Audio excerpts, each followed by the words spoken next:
2024 और 25 का वित्तीय वर्ष का बजट आया है। उस बजट के विश्लेषण को लेकर के हम आज आप सबके सामने यहाँ पे उपस्थित हैं। इस पूरे बजट में दलितों और आदिवासियों के लिए क्या मिला है उसका विश्लेषण के साथ हमारी पूरी टीम बुंदेलखंड दलित अधिकार मंच, दलित आर्थिक अधिकार आंदोलन, नेशनल दलित बाज, पूरी टीम ने मिलकर के एक विश्लेषण किया है कि इस पूरे बजट में दलितों के लिए, पिछड़ों के लिए, आदिवासियों के लिए अलग अलग सेक्टर में कितना बजट आया है और उस बजट में क्या प्रोविजन था, उनको कितना वो मिला है। उस बजट के विश्लेषण को लेकर के हम आप सबके साथ में 3-4 पॉइंट्स रखेंगे जिसको हमने इसमें फाइंड आउट किया है। अगर हम बजट को शुरुआत से देखते हैं तो इसका एक पूरा फिगर हमने आपके प्रेस नोट में नीचे दिया है कि पूरे उत्तर प्रदेश सरकार का जो इस साल का बजट, योगी जी की 2.0 सरकार का जो बजट वित्त मंत्री सुरेश कुमार खन्ना जी द्वारा जब विधानसभा में पेश किया गया, टोटल बजट का जो भारी भरकम बजट है 7,36,437.71 लाख करोड़ का बजट है। इस पूरे बजट में अगर हम देखते हैं कि स्कीम बजट कितना है, क्योंकि इसमें सैलरी भी है, इसमें तमाम इंफ्रास्ट्रक्चर है, लेकिन जो स्कीमें हैं, जिस स्कीम की बजट की हम बात करते हैं वो 2,42,609.44 करोड़ रुपए है। अब इस पूरे स्कीम बजट में चूंकि इस प्रदेश में, देश में एक SCP-TSP गाइडलाइन है, उस गाइडलाइन के हिसाब से बजट का आवंटन किया जाता है। तो अगर हम पिछले साल के आंकड़े में देखते हैं तो इस साल का बजट हमें कुछ ज्यादा दिया गया है, मतलब आंकड़े बताते हैं, लेकिन उस जो बजट जो हमको दिया गया है उस बजट में SCP-TSP के एंगल से हम देखते हैं तो 43,963 करोड़ रुपए का बजट दिया गया है। उस 43,963 करोड़ के बजट में जो टारगेटेड स्कीम है जिससे डायरेक्ट दलितों को बेनिफिट होता है वो टोटल स्कीम जो है जिनका बजट है वो 11,547 करोड़ है। वही नॉन टारगेटेड स्कीमें हैं उसका बजट है 32,415 करोड़। यानी कि हम कह सकते हैं कि पिछले साल की अपेक्षा ज्यादा बजट दिया है दलितों को। प्रदेश सरकार की सराहना भी करते हैं, लेकिन वो बजट को जो 2 वर्गों में विभाजित किया गया है, टारगेटेड और नॉन टारगेटेड, क्योंकि टारगेटेड स्कीम से डायरेक्ट बेनिफिट होता है और नॉन टारगेटेड स्कीम से डायरेक्ट बेनिफिट नहीं होता है। तो नॉन टारगेटेड स्कीम में 4,014.17 करोड़ रुपए ऐसा है जो नॉन टारगेटेड स्कीमों में दिया गया है, जो एक तरीके से डायवर्जन है। मैंने 3 स्कीमें यहाँ पे उदाहरण के तौर पे, रिसर्च के तौर पे दिया है। नंबर 1, राज्य की प्रमुख सड़कों के निर्माण के लिए 565.31 करोड़ रुपया स्पेशल कंपोनेंट प्लान से डायवर्जन किया है। अब रोड बनेगी तो उसमें दलित बस्ती का कोई बेनिफिट होने वाला नहीं है, जो एक तरीके से सीधे डायवर्जन है। दूसरा, Uttar Pradesh power corporation limited की जो नेटवर्क लाइट वितरण कर रहे हैं उसके लिए 400 करोड़ रुपया दिया है, जिससे भी कोई डायरेक्ट बेनिफिट होने वाला नहीं है, क्योंकि वो तो एक जनरल स्कीम है।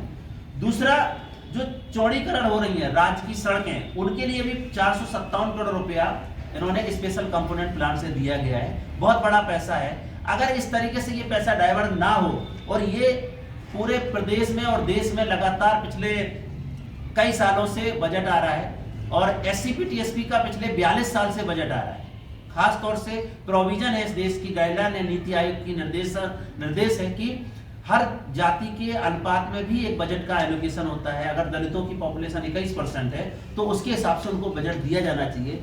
इस पीछे के बजट आंकड़े में देखेंगे कि उत्तर प्रदेश में 20.7% आज की तारीख में पॉपुलेशन दलितों की काउंट किया जा रहा है, उस हिसाब से 18% बजट दिया है, जबकि पिछले साल ये बजट जो है 9% था। तो इस साल बजट तो बढ़ा दिया है, 9% जो हम लोग डिमांड कर रहे थे, लगातार करते हैं। इस साल सरकार ने बजट तो बढ़ाया है, लेकिन एक चीज अभी भी है कि बजट को टारगेटेड स्कीम में कम, नॉन टारगेटेड स्कीम में ज्यादा दिया गया है। इस साल के टोटल बजट को हम एनालाइज करते हैं तो टोटल 54 स्कीमें ऐसी हैं जिसमें सरकार ने टारगेट बजट दिया है। खासतौर से स्कॉलरशिप की स्कीम है, उसमें काफी पैसा दिया है। जो अच्छी स्कीम है जिससे दलितों का, तो हमने दोनों तरीके की स्कीम को एनालिसिस किया है। 54 स्कीम ऐसी हैं जो टारगेटेड है, जिसमें डायरेक्ट बेनिफिट हो रहा है। वहीं पे 121 स्कीमें ऐसी हैं जिसमें 4,014.17 करोड़ रुपए डाइवर्ट किया गया है, जिससे दलितों को कोई डायरेक्ट बेनिफिट नहीं होता है।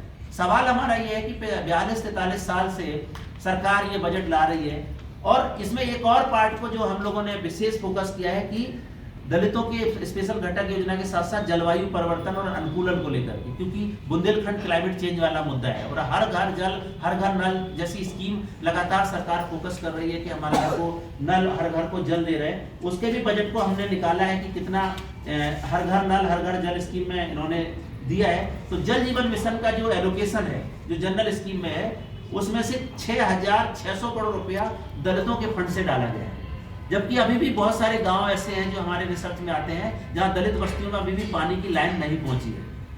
पैसा तो हमारा दिया है लेकिन हमारे लोगों तक, बस्ती तक नल कब पहुंचेगा, वो एक मॉनिटरिंग का सवाल है, वो एक देखने का सवाल है कि कैसे किया जा सकता है।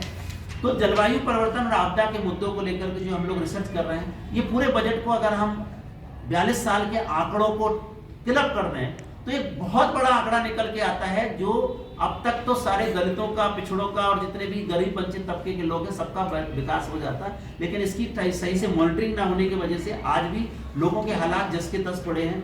अगर सरकार के सामने एक एग्जाम्पल और हम आप सबके साथ रखना चाहते हैं कि ऑलरेडी इस भारत के 3 राज्य कर्नाटका, तेलंगाना, आंध्र प्रदेश ने स्पेशल कंपोनेंट प्लान का कानून बना दिया है। उत्तर प्रदेश सरकार ने अभी तक नहीं बनाया। हम हर साल सरकार से ये मांग करते हैं कि सरकार यूपी में भी कानून बनाए। जब 3 राज्य बना चुके हैं तो आपको भी बनाने में कोई दिक्कत नहीं है, और जब कानून बन जाएगा तो हम इसको लीगली तरीके से लड़ सकते हैं। अगर कानून के हिसाब से फंड दिया जाता तो शायद है कि अभी कम से कम 1 लाख दलितों को हर साल जमीन खरीद के सरकार दे सकती है।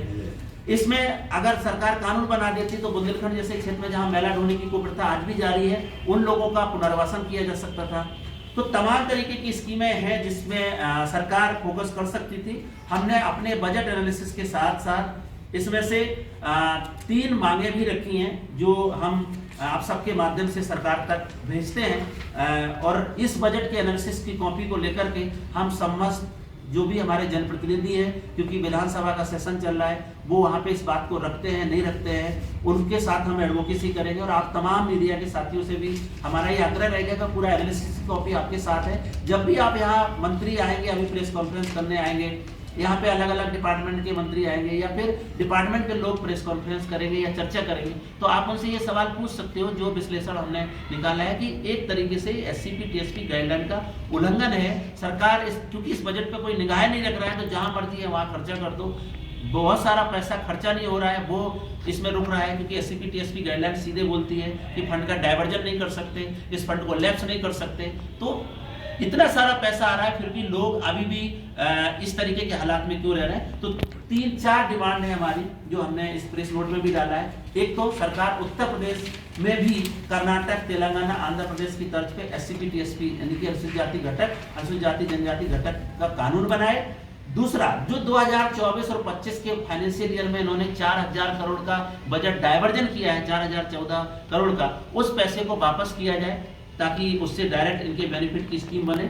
तीसरी डिमांड जो हम कर रहे हैं कि दलितों के सीधे विकास के लिए योजनाएं बनाई जाएं, जिससे दलितों का सीधा विकास हो और SCP TSP की जो गाइडलाइन है उसका पालन किया जाए, क्योंकि ये फंड डाइवर्जन होगा तो कहीं ना कहीं दलित वंचित तबके के लोगों का नुकसान होगा। चौथी मांग जो हम कर रहे हैं कि आपदा और जलवायु परिवर्तन अनुकूलन के बजट को स्पेशल के तौर पे लाया जाए, क्योंकि बिहार सरकार के आप बजट को देखते हैं तो वहां पे स्पेशल कंपोनेंट प्लान के साथ साथ हरित बजट आता है, क्लाइमेट चेंज का बजट आता है, और बुंदेलखंड उत्तर प्रदेश के 4 अगर जोन को पूर्वांचल, बुंदेलखंड और सेंट्रल को देखते हैं तो अलग अलग परिस्थितियां हैं। यहाँ बुंदेलखंड में सूखा का स्थिति होती है तो पूर्वांचल साइड में बाढ़ की स्थिति होती है। मतलब आपदा को लेकर के जो बजट है उसको स्पेशल बजट उत्तर प्रदेश सरकार को भी लाना चाहिए। अभी प्राइमरी तौर पर जो हमारे एनालिसिस में आए हैं 3 ही चीजें इंपॉर्टेंट हैं। एक तो ये कि सरकार ने दलितों के लिए बजट तो दिया है लेकिन टारगेटेड स्कीम में कम और नॉन टारगेटेड स्कीम में ज्यादा।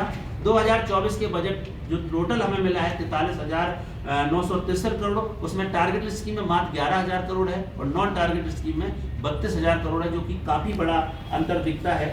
पिछले साल के बजट की तुलना को अगर हम देखते हैं, जिसके लिए सरकार को हमने धन्यवाद भी बोला है कि पिछले साल जो हमें बजट दिया गया था वो था 24,546 करोड़ और इस साल का बजट दिया है 43,963 करोड़, तो 19,417 करोड़ रुपया तो आपने ज्यादा दिया है। देखने के लिए आंकड़े बहुत बड़े हैं। हम कह सकते हैं कि चुनावी साल है, 24 का इलेक्शन है, बजट काफी अच्छा है। और बड़े लेवल पे जब हमने केंद्र सरकार के बजट को एनालिसिस भी किया, उसमें भी ये चीजें हैं। तो उत्तर प्रदेश सरकार में भी तो सरकार दलितों के लिए सोच रही है। एक तरीके से हम कह सकते हैं कि सबका साथ सबका विकास की बातें बजट में आ रही हैं, लेकिन उसकी गहराई में जाते हैं तो टारगेट और नॉन टारगेट के दो रास्ते बना करके बजट को एक दूसरे तरीके से डाइवर्जन किया जा रहा है। वो पॉइंट को हम लोगों ने यहाँ पे पॉइंट आउट किया है, जो आप सबके साथ हमने साझा किया है। हमारे साथ ललितपुर से नत्थी चौधरी जी आई है, जो वहाँ पे जलवायु परिवर्तन और आपदा के मुद्दे पे काम करते हैं। बिंदु कुमारी जी जो कदौरा ब्लॉक से हैं, वहाँ पे यहाँ पे स्टेट लेवल का जो टास्क फोर्स है जलवायु परिवर्तन और आपदा को लेकर के, और मधु जी और ये सत्यवान जी जो इससे पहले चाइल्ड लाइन में काम करते थे और अभी हमारे साथ दलितों के ऊपर अत्याचार के मुद्दों को लेकर के हम लोग देख रहे हैं। क्योंकि इसमें अगर हम और बजट में जाते हैं, मैं एक एग्जाम्पल आपको इसलिए शेयर कर रहा हूँ क्योंकि अनुसूचित जाति के जो अत्याचार के मामले होते हैं SC/ST एक्ट के, उसको जो मुआवजा मिलता है केस में लड़ने के लिए, वो भी इसी फंड से मिलता है। लेकिन हमारे पास इस जालौन जिले के 3 मामले हैं। सरकार इन्होंने डिस्ट्रिक्ट सोशल वेलफेयर ऑफिसर ने लिखित में दे दिया है कि मेरे पास बजट नहीं है और हम उनको फंड नहीं दे सकते। वो कॉपी आपको भी डिपार्टमेंट से बात करना चाहिए कि सरकार तो इतना पैसा दे रही है, आप लिख के कैसे। हालांकि उस केस को लेकर के हम लोग हाई कोर्ट में अभी रिट करने जा रहे हैं कि ये कानून का उल्लंघन है कि SC/ST कानून में प्रोविजन है कि आपको उनको मुआवजा देना ही है। तो डिस्ट्रिक्ट सोशल वेलफेयर ऑफिसर ये लिखित में बिल्कुल नहीं दे सकता कि हमारे पास बजट नहीं है। ये SC/ST एक्ट के सेक्शन 4 में नेग्लिजेंस ऑफ ड्यूटी में आता है। पता नहीं उन्होंने क्या सोचा होगा, हमें नहीं पता, या उनका मिसप्रिंटिंग हुआ होगा। जब लीगली पॉइंट पे जाएंगे तो हो सकता है कि वो बात बदल जाए, लेकिन आप लोग भी उस बात को पूछ सकते हैं कि ऐसा कैसे कर सकते हैं जब सरकार ऑलरेडी इतना बजट दे रही है। तो इस साल के बजट को भी हम लोगों ने अलग अलग उसमें डिपार्टमेंट वाइज भी किया है। किसी भी बात का बजट चाहिए आप हमसे उसकी PDF कॉपी ले सकते हैं, क्योंकि प्रिंट बहुत सारी चीज़ें हम लोग नहीं निकाल सकते थे, बहुत सारे कागज उसमें जा रहे थे। तो मैं अपनी बात को यहाँ पे रोकता हूँ। ललितपुर के कुछ अनुभव जो महिलाओं के साथ हैं, अगर नत्थी जी और मधु और बिंदु कुमारी जोड़ना चाहती हैं तो कुछ साझा कर सकते हैं, कोई 1-2 example. Thank you. Natthi ji. जय हिंद सभी को। मैं नत्थी चौधरी, UP ललितपुर। जैसे जलवायु परिवर्तन की बात करते हैं और सरकार हर बार एक ही नारा या आवाज़ उठाती है कि सबका साथ सबका विकास। तो लगभग हमारा पिछले 4-6 साल का जो हमारे क्षेत्र का अनुभव है कि सबके साथ सबके विकास की बात तो करती, बट जो हमारा SC/ST की बात करते हैं, SC/ST समुदाय क्लाइमेट चेंज की वजह से या जलवायु परिवर्तन, सूखा, आपदा की बात करते हैं तो दलित समुदाय काफ़ी प्रभावित होता, अक्सर महिला है। तो जैसे सबका साथ सबके विकास की बात तो होती, बट एक सा काम उनके साथ कभी नहीं होता। जैसे SC/ST का बजट उन्होंने दिखा दिया कि इतना बजट आया, लेकिन जो हमारे दलित समुदाय के लोग हैं, सबसे पहले तो जो टारगेट और नॉन टारगेट बजट देते हैं, तो नॉन टारगेट स्कीम है जो, तो इतना उनको पता नहीं होता। पता होने के साथ साथ वो लोग इतने घूमते फिरते यहाँ तक कि वो अपना हक जो उनका होता, सरकारी योजनाओं का लाभ वो लोग नहीं ले पाते। तो इसी के साथ मुझे तो ये लगता है कि जैसे तेलंगाना और आंध्र प्रदेश, कर्नाटका, आपदा को ले, सूखा आपदा को, जैसे वहाँ पर इनका अलग एक कानून बनाया गया बजट को लेके कि ये डायरेक्टली सीधा का सीधा SC/ST समुदाय इससे लाभ ले सकता। तो इसी तरह का कानून हमारे क्षेत्र में भी होना चाहिए है। तो इस पे पिछले कई सालों से हम लोग आवाज उठा रहे, ज्ञापन भी दिया इस चीज को लेके कि हमारे यहाँ भी इसका स्कीम जारी की जाए ताकि हमारा दलित समुदाय सरकारी स्कूलों का लाभ ले सके। और क्लाइमेट चेंज की बात करते दलित समुदाय की, तो हमारा जो ललितपुर क्षेत्र है उत्तर प्रदेश में सब क्षेत्रों में पिछड़ा हुआ जिला है और अक्सर वहाँ पर ST समुदाय है।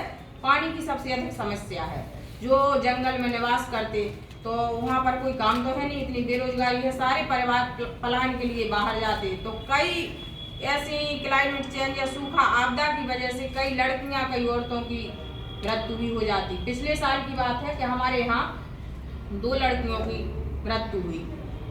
अब उसको हम कैसे साझा करें कि किस वजह से हुई। उनके लिए समय से जो पीरियड आता, महामारी आने से उनकी सुरक्षा या देख रेख, माँ बाप घर में थे नहीं, वो लोग बाहर पलायन को मजबूर हो गए थे। तो लड़कियों ने कोई गंदे कपड़े इस्तेमाल कर लिए, तो इतना इन्फेक्शन की वजह से उनको ललितपुर तक लेके नहीं आ पाए, जब तक रास्ते में उनकी डेथ होगी। तो कई घटनाएं ऐसी हैं कि जो हमारे दलित समुदाय को झेलना पड़ती।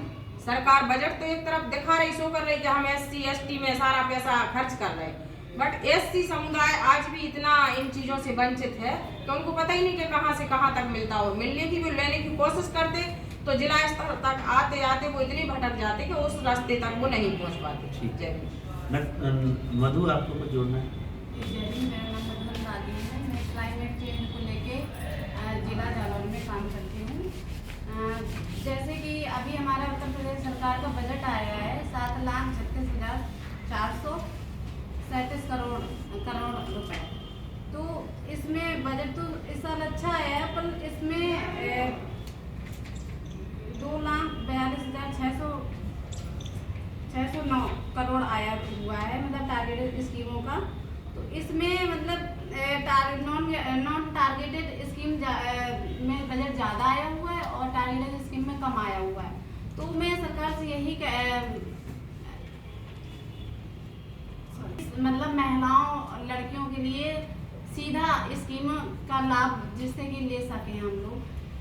ओके, तो ये हमने प्रेस नोट में आपको साझा किया है। अगर आप कोई सवाल है तो आप पूछ सकते हैं, और नहीं तो मैं इस चर्चा को यहाँ पे रोक सकते हैं। हाँ, इसमें से उपस्थित लोगों के नाम लिखे हैं, नीचे नाम लिखे हैं, तो आप इसको देख सकते हैं। ये गुजारिश है, इस आवाज़ को आप लोगों के माध्यम से लोगों तक जा सकते हैं। अलग डिपार्टमेंट में जाते हैं, आपको किसी डिपार्टमेंट का बजट चाहिए तो हम PDF कॉपी आपको साझा कर सकते हैं। आप हमें WhatsApp नंबर दे देंगे ताकि आप उस बजट को लेकर के उनसे बातचीत कर सकते हैं। आप सब लोगों ने आकर के इस बजट के संवाद को, इस चर्चा में आपने अपनी सहभागिता दिया, इसके लिए हम अपनी तरफ से दलित आर्थिक अधिकार आंदोलन, नेशनल दलित वाद और बुंदेलखंड दलित मंच की पूरी टीम की तरफ से आप सभी का धन्यवाद, आभार करते हैं। बहुत बहुत धन्यवाद। Thank you. कुलदीप जी, इससे सवाल नहीं है, अलग से सवाल है।